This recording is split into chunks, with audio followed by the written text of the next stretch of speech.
A graça e a paz do Senhor.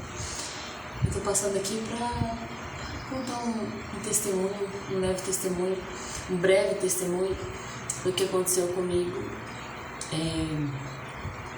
Eu sou açougueira, para quem não sabe, e tem me incomodado muito durante muito tempo, desde que meus filhos maiores eram pequenos, que assim eu sentia que o meu lugar era ensinando meus filhos, cuidando deles, ensinando a palavra de Deus para eles. E como eu trabalhava muitas horas, eu me sentia em falha com eles, porque quando eu chegava em casa, eu estava muito cansada, é um serviço cansativo, você fica de pé muitas horas.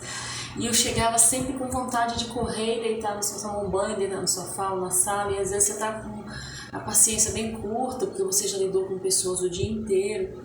Então, quando eu ia trabalhar, eu sentia assim, era um misto de vou trabalhar, vou dar coisas para os meus filhos, vou ajudar meu marido, mas ao mesmo tempo eu pensava, eu preciso trabalhar para o reino, eu preciso ensinar meus filhos a andar no caminho.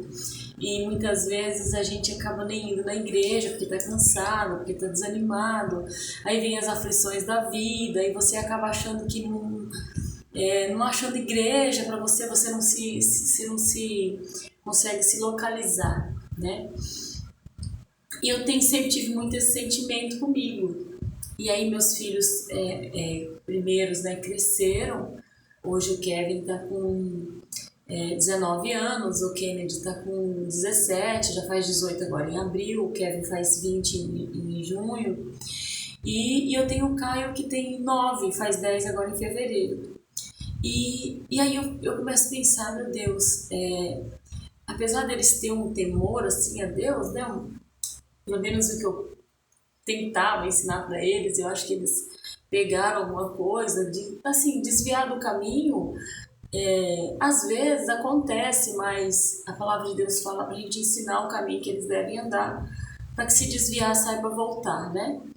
O Kennedy, ele é um menino muito sossegado, ele ainda não é muito caseiro, eu acho que ele se sente muito criança ainda, de 17 anos. Já aos 19 anos, ele é mais de sair, ele é mais de namorar e essas coisas.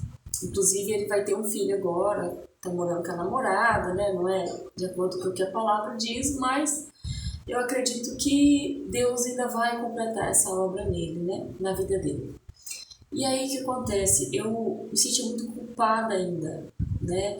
Apesar do Caio, ele tá sempre orando comigo, eu chamo ele me chama de companheiros de oração e tudo, mas quando chega na hora de ir para a igreja, ele não quer ir, ele prefere ficar jogando, ele prefere tal. E mais uma vez eu me sinto culpada, como toda mãe, como toda mulher, a gente se sente culpada de tudo, né? E aí eu falo, meu Deus, mais uma vez eu não tô pegando firme como eu deveria fazer.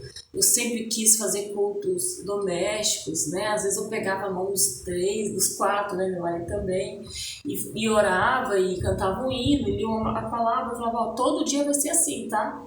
Só que eu não fazia isso. A procrastinação, ela vinha e acabava com tudo, né? E o cansaço, eu sempre querendo dormir até o último minuto para ir trabalhar, né? Então, assim, mais uma vez eu comecei a ser incomodado por isso, incomodado por isso.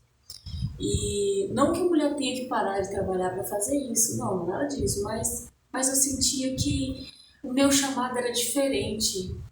Eu sempre sentia assim que eu tinha que ganhar um território espiritual para Deus, na minha casa, no meio da minha família, porque eu vejo que a minha família me vê, não que eu quisesse ser assim, mas a minha família me vê como um alicerce, como alguém que quando eles precisam de conselhos me procuram, quando precisa resolver alguma coisa, minha mãe sempre liga para mim, que somos 6 irmãos, mas eu sinto que a minha mãe conta muito comigo, apesar dela morar com a minha irmã, que cuida bem dela. Mas assim, eu sinto que o que o Senhor tem na minha vida é diferente. Eu sinto isso, eu sinto que eu tenho que trabalhar por reino, eu tenho que, sabe, vestir minha armadura, o capacete da salvação, a couraça da justiça, sabe, e calçar as sandálias da preparação do evangelho. e fazer isso, ganhar território. Eu sempre senti isso. Mas aí, mais uma vez, eu acabei me afastando. Cheguei a ter o cargo de círculo de oração da igreja, de dirigente, mas não foi por muito tempo. Resolvi ir para Minas Gerais, chegou lá, nossa, uma hora eu conto. E aí eu voltei, já não me encaixava mais, fiquei 3 meses lá só, não me encaixava mais. E aí eu comecei a orar, na minha pouca força, eu comecei a orar ao Senhor.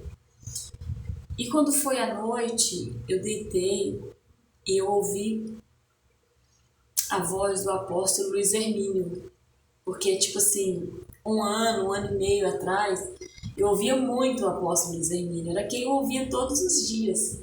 Só que desse tempo pra cá eu parei de ouvir, já tinha mais de ano que eu não pegava a pregação do apóstolo Luiz Hermínio, porque chega um tempo que você vê tanta pregação, chega um tempo que você já você não quer mais, parece que você já estafou, parece que você já aprendeu tudo que você tinha para aprender. Eu sei que não, mas às vezes a gente tem essa sensação.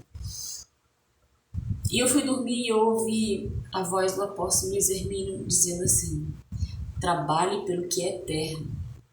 Bom, quem conhece ele conseguiu até ouvir, né? Imaginar a voz dele falando isso. E ele falou, trabalhe pelo que é eterno. Aí eu dormi de novo. Quando foi no meio da noite, eu acordei de novo com a voz dele me falando no ouvido: trabalhe pelo que é eterno. E parecia que ele estava do meu lado, sabe? E mais uma vez, antes de eu acordar de manhã, para se levantar, eu ouvi de novo: trabalhe pelo que é eterno. Então eu ouvi 3 vezes na noite. Quando amanheceu o dia, eu pedi meu filho o Caio, que tem 9 anos, meu companheiro de oração, eu pedi ele para tirar uma palavra para mim. E saiu em 2 Coríntios 14, o verso 17 e 18, que diz assim: porque a nossa leve e momentânea tribulação produz para nós um peso eterno de glória muito excelente, não atentando nós para as coisas que se veem, mas para as coisas que não se veem, porque as coisas que se veem são temporais, e as que não se veem são eternas. Então aqui estava falando para a gente não atentar para as coisas que se veem. As coisas que se veem é o que? É o meu vestir, é a minha casa, é o que comer, é o que... E eu passei, antes de ir para Minas, o Senhor me falava o tempo todo aquela passagem que tudo que eu abria parecia aquilo. Tipo, buscar primeiro o reino de Deus, as coisas serão acrescentadas. Olhai para os lírios dos campos, que o Senhor alimenta, já é outra passagem.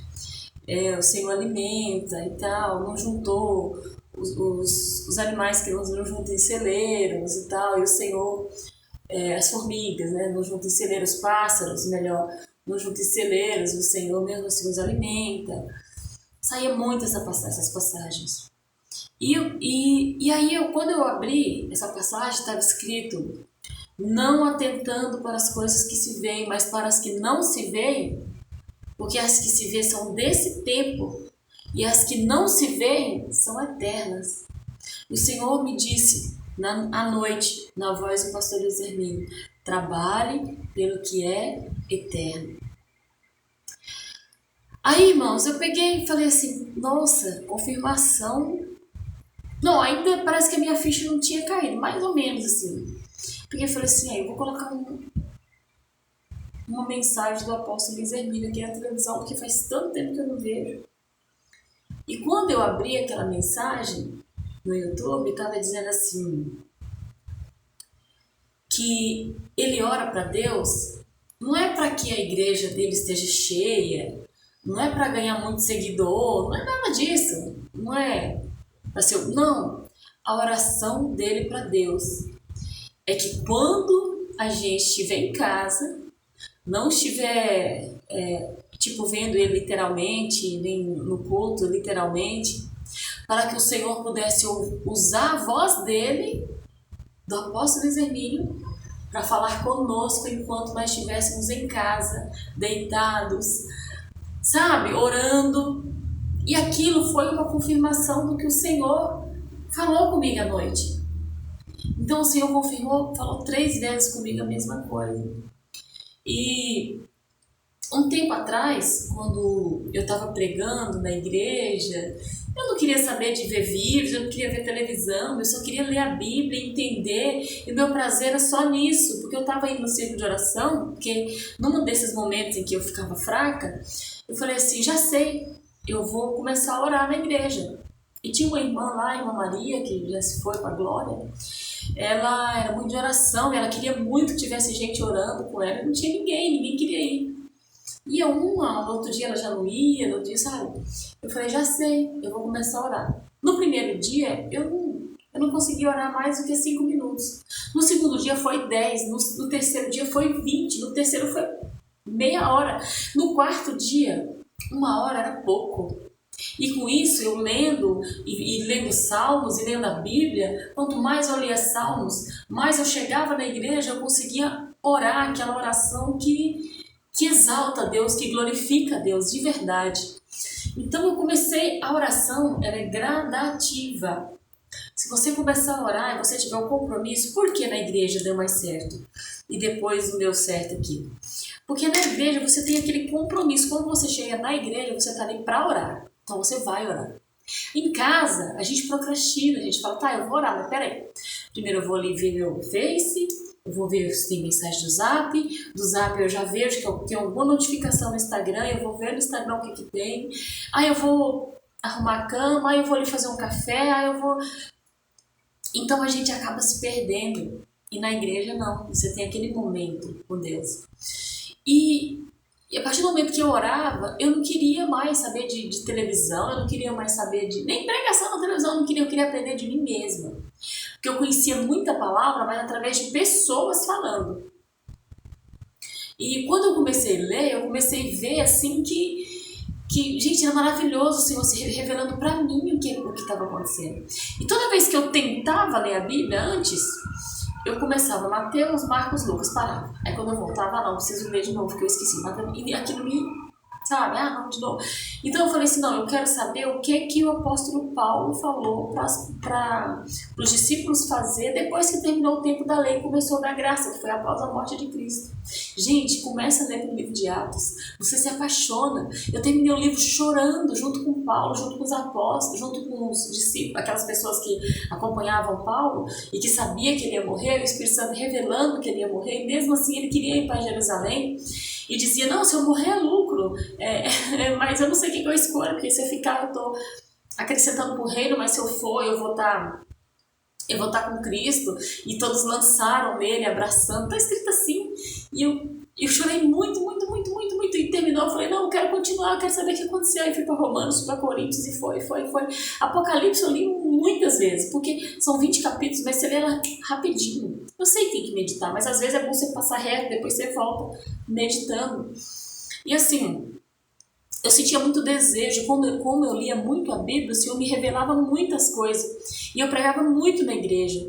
Foi um tempo assim que a gente passou, que também, uma outra hora eu conto, um testemunho do nosso pastor, que era uma bênção, e ele acabou falecendo de câncer, a gente esperava que ele não ia falecer, e ele faleceu. Nesse tempo, ele era um pastor assim, que ele gostava muito de te ajudar no seu chamado. E além dele fazer isso, ele ainda estava precisando, porque tinha vezes que ele fazia quimioterapia, às vezes ele estava lá fazendo, ele me ligava, eu 7 horas no açougue, no mercado, ele falava, Daiane, você pode levar uma palavra hoje na igreja? Eu pensei, não estou pronta, mas eu não tenho o direito de falar que não. Ele está com câncer, ele faz quimio, ele chega lá todo sentindo os braços, parece que estava tudo dando choque, mesmo assim ele pregava, eu falei, não posso fazer isso. Então com isso, eu estava sempre pregando, assim, eu estava sempre me dando palavra. E nesse tempo, é aí que eu quero chegar. Nesse tempo, eu pensava, eu tenho que anotar as pregações, porque é muita coisa, muita revelação que o Senhor me dá. Aí vem na minha mente assim, se você gravar vídeos, vai ficar gravado. Eu disse, isso, eu vou gravar vídeos, mas eu nunca gravei. Eu nunca gravei vídeos. E agora, eu senti como... o Senhor falou para mim, trabalho dele que é eterno. Eu senti esse desejo de compartilhar o que o Senhor falou comigo. e o que Ele tem falado. Eu sei que eu estou no meu momento em que eu estou mais fraca espiritualmente. Eu estou naquele momento em que a gente olha e pensa assim, eu não sou digna, porque eu não estou orando como deveria, eu não estou lendo a Bíblia como deveria. Mas eu acredito assim que enquanto eu estou viva, enquanto você está vivo, ainda há tempo. O Senhor tem um propósito e um plano para as nossas vidas. A minha maior fraqueza não é pecado, como é que eu posso te dizer assim? Não existe pecadinho nem pecadão. Mas até cheguei a falar uma vez na igreja e me arrependo de dizer assim, eu só fiquei afastada as 3 vezes que eu fiquei em Minas. Sem ir na igreja, eu fui umas 3, 4 vezes só. Porque eu sou irmã do pastor Wesley e ele tem uma igreja lá, mas era meio longe, eu estava sem carro, o carro estava sem documento. É uma longa história. Mas eu cheguei de lá e eu disse assim, olha, eu não cometi pecado, eu simplesmente me afastei, parei de orar, parei de ir na igreja. E no outro dia, no mesmo dia, eu me senti muito mal, porque eu acho que não há pecado maior do que você... parece que você está anulando o sacrifício de Jesus na cruz por você. Aí você diz, eu estou cheio de problemas, o principal foco sou eu, e você acaba enfraquecendo e não há pecado que não seja perdoado. A única coisa que o Senhor quer de nós é que a gente não deixe de falar com Ele. Porque a gente falando com Ele, Ele pode nos mudar, Ele pode nos moldar. Mas a partir do momento que você deixa de falar com o Senhor, fica difícil dele te consertar. Né? E não foi nada assim grave, né? Pecados graves, se é que pode dizer isso, não foi nenhum pecadão. Foi uma fraqueza espiritual.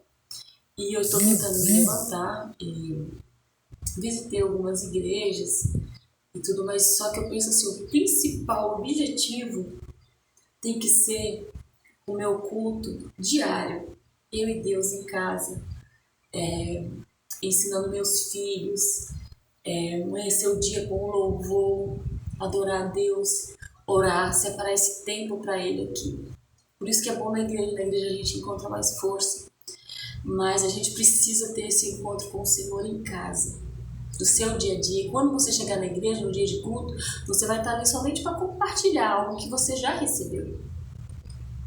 Então, eu sentia muito desejo de gravar essas coisas que o Senhor me falava, para mim não esquecer. Porque eu já andei anotando e passava um tempo eu me lia e falava, nossa, foi eu que escrevi isso, entende?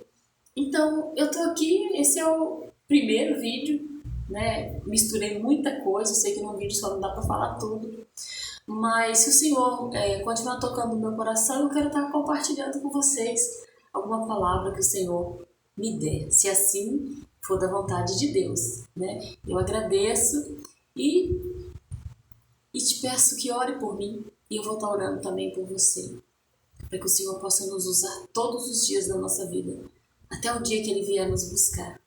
Amém? Um beijo.